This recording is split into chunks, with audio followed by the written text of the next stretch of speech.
पक्षी था जो रेगिस्तान में रहता था, बहुत बीमार, कोई पंख नहीं, खाने पीने के लिए कुछ नहीं, रहने के लिए कोई आश्रय नहीं था। एक दिन एक कबूतर उधर से गुजर रहा था। उस बीमार और दुखी पक्षी ने कबूतर को रोका और पूछा, तुम कहां जा रहे हो? उसने उत्तर दिया, मैं स्वर्ग जा रहा हूं। बीमार पक्षी ने कहा, कृपया मेरे लिए पता करें, मेरी पीड़ा कब तक समाप्त हो जाएगी? कबूतर ने कहा, निश्चित ही मैं पता करूंगा। कबूतर ने इतना कहकर बीमार पक्षी से विदा ली। कबूतर स्वर्ग पहुंचा और प्रवेश द्वार पर देवदूत को बीमार पक्षी का संदेश दिया।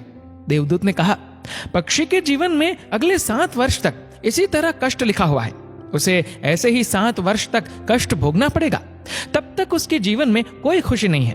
कबूतर ने कहा, जब बीमार पक्षी ये सुनेगा तो वह निराश हो जाएगा, क्या आप इसके लिए कोई उपाय बता सकते हैं? देवदूत ने उत्तर दिया, उससे कहो कि इस वाक्य को हमेशा बोलता रहे, इन सब के लिए भगवान तेरा शुक्र है। वापसी पर जब वह बीमार पक्षी कबूतर से फिर मिला तो कबूतर ने उस स्वर्गदूत का संदेश दिया। 7-8 दिनों के बाद कबूतर जब फिर उधर से गुजर रहा था, तब उसने देखा कि पक्षी बहुत खुश था, उसके शरीर पर पंख उगाए थे। उस रेगिस्तानी इलाके में एक छोटा सा पौधा लगा हुआ था, वहां पानी का एक छोटा सा तालाब भी बना हुआ था। चिड़िया खुश होकर चहचहा रही थी, कबूतर चकित था। देवदूत ने कहा था कि अगले 7 वर्षों तक पक्षी के लिए कोई खुशी नहीं होगी।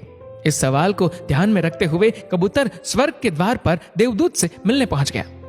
कबूतर ने देवदूत से अपने मन में उठते हुए सवालों का समाधान पूछा तो देवदूत ने उत्तर दिया, हाँ, ये सच है कि पक्षी की जिंदगी में 7 साल तक कोई खुशी नहीं लिखी थी, लेकिन क्योंकि पक्षी हर स्थिति में इन सब के लिए भगवान तेरा शुक्र है बोल रहा था और भगवान का शुक्र कर रहा था, इस कारण उसका जीवन बदल गया।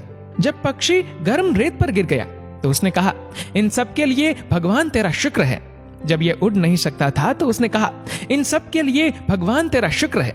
जब उसे प्यास लगी और आसपास पानी नहीं था तो उसने कहा, इन सब के लिए भगवान तेरा शुक्र है। जो भी स्थिति हो, पक्षी दोहराता रहा, इन सब के लिए भगवान तेरा शुक्र है, और इसलिए 7 साल 7 दिनों में समाप्त हो गए। जब मैंने ये कहानी सुनी तो मैंने अपने जीवन को महसूस करने, सोचने, स्वीकार करने और देखने के तरीके में एक जबरदस्त बदलाव महसूस किया। मैंने अपने जीवन में इसको अपना लिया। इन सब के लिए भगवान तेरा शुक्र है। इसने मुझे, मेरे विचारों को, मेरे जीवन में बदलाव लाने में मेरी मदद की। उदाहरण के लिए, अगर मेरा सिर दर्द करता है तो मुझे लगता है कि मेरा बाकी शरीर पूरी तरह से ठीक और स्वस्थ है, और मैं कहता हूँ, इन सब के लिए भगवान तेरा शुक्र है। और मुझे लगता है कि सिर दर्द मुझे बिल्कुल परेशान नहीं करता। इस भगवान के शुक्राने का मेरे जीवन पर वास्तव में गहरा प्रभाव पड़ा। मुझे लगने लगा कि मैं कितना धन्य हूँ, मैं कितना खुश हूँ, जीवन कितना अच्छा है।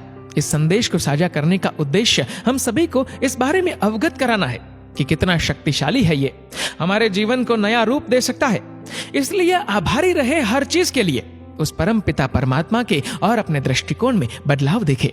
दोस्तों, इस वीडियो को लेकर आपकी क्या राय है, नीचे कमेंट करके जरूर बताएगा। और अगर आपको वीडियो अच्छा लगा हो तो इस वीडियो को लाइक करेगा, शेयर करेगा ज्यादा से ज्यादा लोगों तक, और ऐसे ही और भी इंस्पिरेशनल वीडियोस के लिए सब्सक्राइब करें हमारे यूट्यूब चैनल को और फेसबुक पर फॉलो करें हमारे पेज को। धन्यवाद।